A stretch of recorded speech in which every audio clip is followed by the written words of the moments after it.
kalau modus-modus seperti itu jarang sekali bisa kena orang-orang yang kakapnya. Ya paus gitu kalau kakap.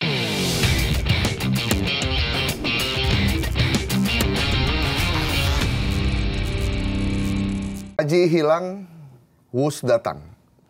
Itu yang terjadi sekarang karena tiba-tiba KPK mengeluarkan statement bahwa ada potensi korupsi di pengadaan kereta cepat, tapi dalam pengadaan tanah. Ada tanah negara, kemudian dimiliki oleh pribadi, kemudian dijual lagi ke negara dengan harga yang mahal. Apakah hanya sampai di situ potensi korupsi dari kereta cepat? Saya Gaib Morto Sigit bersama dengan Ayah Nufus, silih berganti kayaknya ya. Iya. KPK banyak PR-nya ya. Kita udah bersama siapa? Kita sudah bersama dengan ex penyidik KPK. Kita akan tanya periode berapa, ya kan? Bukan ex penyidik dong. Apa dong? Dedengkot. Dedengkot. Pentolan. Pentolan.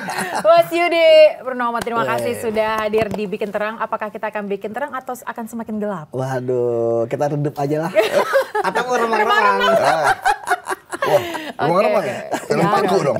Gawat, nanti digerebek sama PP. Gimana, Mas, gimana, ini Mas? Setelah dicecar beberapa kali, Pak Mahfud udah sempat ngomong, KPK tolong diusut dong, markup dari kereta cepat. Sempat KPK minta, ayo datanya sini, bawa kemari. Tiba-tiba kemarin, jubir KPK bilang ada potensi korupsi dalam pengadaan tanah. Tanah yang tadinya udah punya negara ya, kemudian dijual lagi dengan harga mahal kepada negara. Gimana Mas komentarnya? Jadi dari negara untuk negara. Iya. Ini korupsi luar biasa nih kalau benar ya. Sendiri gitu ya. Jadi ini tentu tidak bisa kita lepaskan dari kan tuntutan masyarakat ya.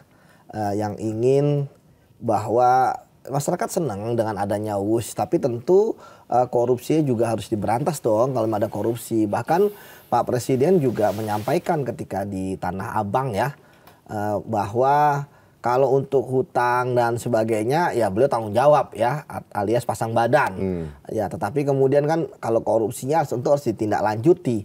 Dan KPK ya seperti tadi sampaikan sempat ada polemik dan sebagainya dengan Prof Mahfud.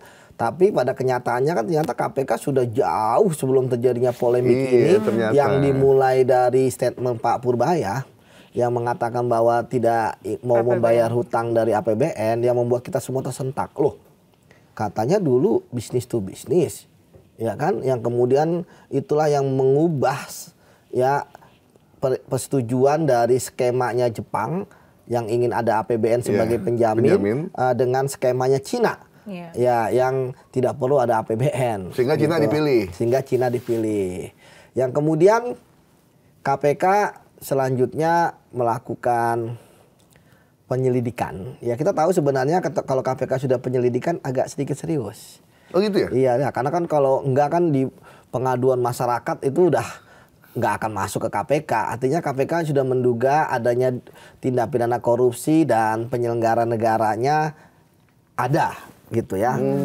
Memang 11 bulan ya, sekarang udah bulan November ya, udah hari pahlawan kemarin. Iya.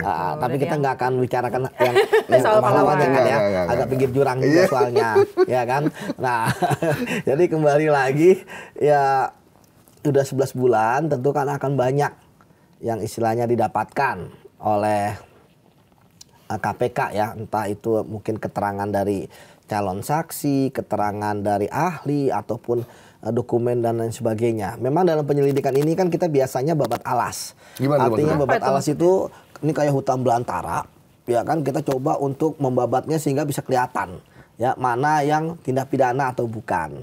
Nah, dalam hal ini tentu KPK akan menelusuri nih dari awal perencanaan ya, aturan-aturannya ya, apakah di situ ada pemufakatan jahat atau tidak.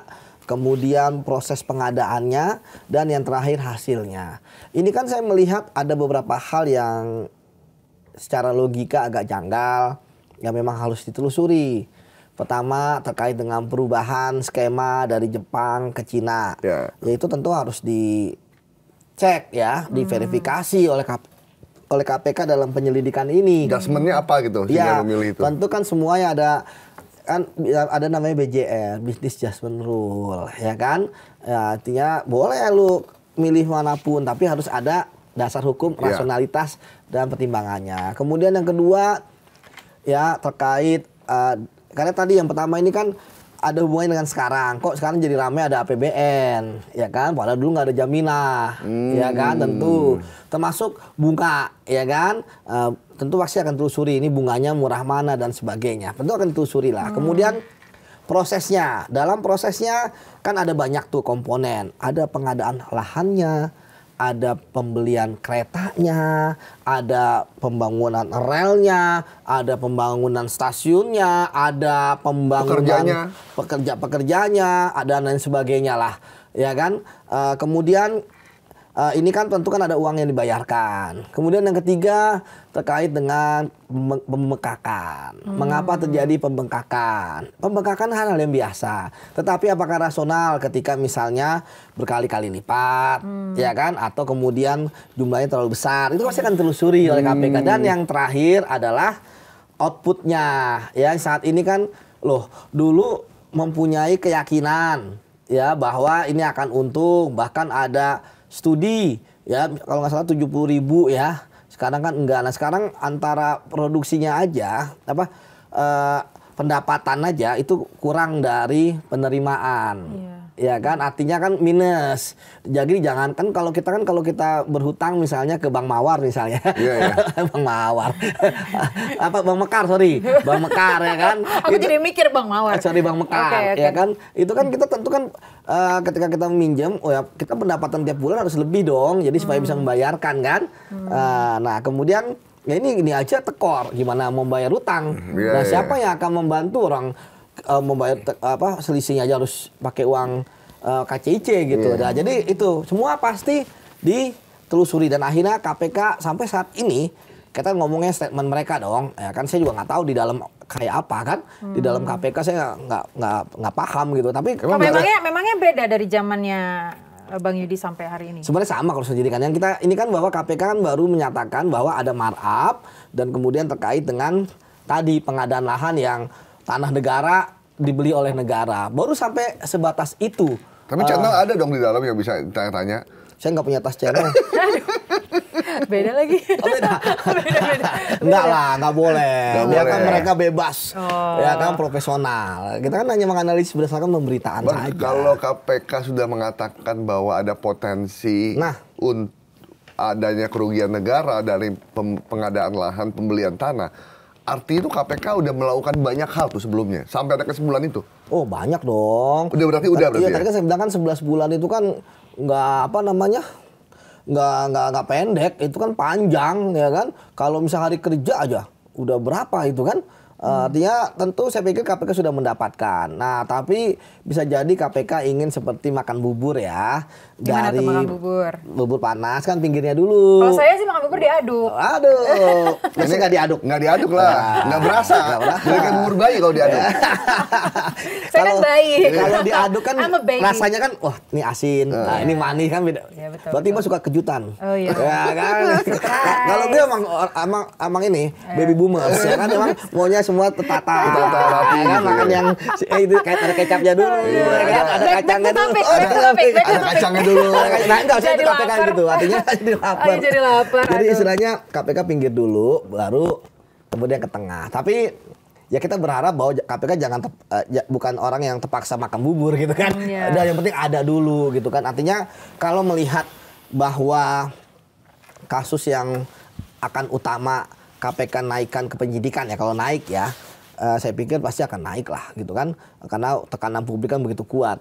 Ya kalau bicara dengan pengadaan lahan kan sebenarnya ini hal yang biasa lah, manipulatif dan sebagainya. Maksudnya biasa gimana? Kan banyak di tempat-tempat lain seperti ini. Tapi nggak boleh dinormalisasi dong. Oh emang nggak boleh, maksudnya jadi orang investigasinya dia udah tahu bahwa mau dibangun apa, kemudian datang dibeli dulu tanahnya. Ya, itu ada insider, itu ada insider trading. Oke, baik. Maksudnya kalau ada apa itu kan istilahnya modus yang biasa, ya. Nah itu pasti dapet. Tetapi kalau modus-modus seperti itu jarang sekali bisa kena orang-orang yang Kakapnya? Ya paus gitu. Kalau kakap kan masih masih Kakap enak, kecil bisa juga. dimakan. Iya. Kalau istilahnya ya nggak inilah. Tapi kalau penyelenggara negaranya ada. Tapi paling sangkut pautnya dengan yang lain. Kita tahu bahwa sebenarnya dalam pengadaan tanah itu ada undang-undangnya, Undang-Undang Nomor 2 Tahun 2012 ya, tentang pengadaan lahan ya, demi pengadaan lahan untuk pembangunan lah. Itu ada syarat-syaratnya dan sebagainya, udah jelas lah. Ya saya pikir sekarang yang ditelusuri oleh KPK memang teknis sekali ya.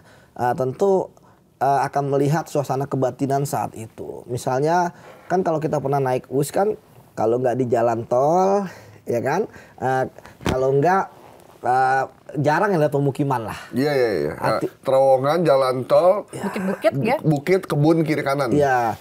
Nah ini yang betul telusuri. Artinya kan sebelum dibuka jalur itu kan sebenarnya pasti pemiliknya masyarakat atau rakyat sekitar situ ya. Yeah. Jangan sampai nanti ada pemilik-pemilik baru. Nah kok bisa tahu loh di situ ada mau dibeli ya kan. Itu yang pertama. Yang kedua bisa juga tadi ada orang yang manipulasi ya bahwa itu adalah tanah milik negara dijadikan milik pribadi kemudian dijual. Atau ada juga istilahnya pembelian itu kan ada macam-macam ya. Kalau misalnya ada kan ada appraisalnya. Kalau pabrik berapa di tempat itu, kalau kemudian rumah berapa, sawah berapa, tanah berapa, kan sawah produktif. Tentu lebih mahal, pabrik lebih mahal. Iya. Jangan-jangan ditemukannya ternyata lebih dia ternyata aslinya tanah bilangnya pabrik. Ya kan? Nah, itu bisa juga. Atau misalnya kan nggak harus dibeli ya. Ada juga di ruslah. Ya dipindah, misalnya tanahnya 1.000 meter dihargai nanti 4.000 meter di sana. Tukar guling berarti ya? Ruslah. Yeah. Ya kan? Ada ruslah itu, ada beberapa kasus ruslah itu ternyata yang ditukar itu di sana lebih murah dibandingkan dengan sini untuk dapat keuntungan di antara para pihak-pihak yang terkait. Jadi kembali lagi bahwa ya tentu kita harus apresiasi ya KPK berhasil menemukan setidaknya, walaupun saya belum tahu apakah KPK sudah melakukan gelar perkara atau belum nih. Ya karena sebenarnya penyelidikan di KPK itu tidak ada batas waktu di dalam undang-undang. Tetapi ketika penyelidik sudah menemukan yang namakan bukti permulaan, di situ mereka harus melapor kepada pimpinan KPK dalam waktu 7 hari. Nah, dalam waktu 7 hari ketika melapor maka akan segera dilakukan namanya gelar perkara atau ekspos untuk menaikkan status ya dari penyelidikan menjadi penyidikan jika disetujui oleh pimpinan. Tapi saya pikir ya pimpinan jarang ya tidak menyetujui ya, karena kan yang bekerja teknis kan di lapangan teman-teman penyelidik seperti itu. Artinya bagi saya untuk saat ini kasus dugaan adanya korupsi UUS ya, kereta cepat ya, baru sebatas di ranah pengadaan lahan. Dan kalau kita bicara di ranah pengadaan lahan, ya tentu walaupun banyak yang nanti pengadaan lahan dulu, nanti ke sana kemari, ya saya pikir kita harus objektif juga. Kalau pengadaan lahan kan yang bermain terbatas. Itu adalah sepukulan-sepukulan yang berusaha dapat untung, kemudian birokrat-birokrat yang juga ingin mendapatkan untung, ya kan, ada meeting of mind di antara mereka, kesepakatan, mengakali aturan. Karena saya katakan aturannya sebenarnya sudah ada seperti itu. Jadi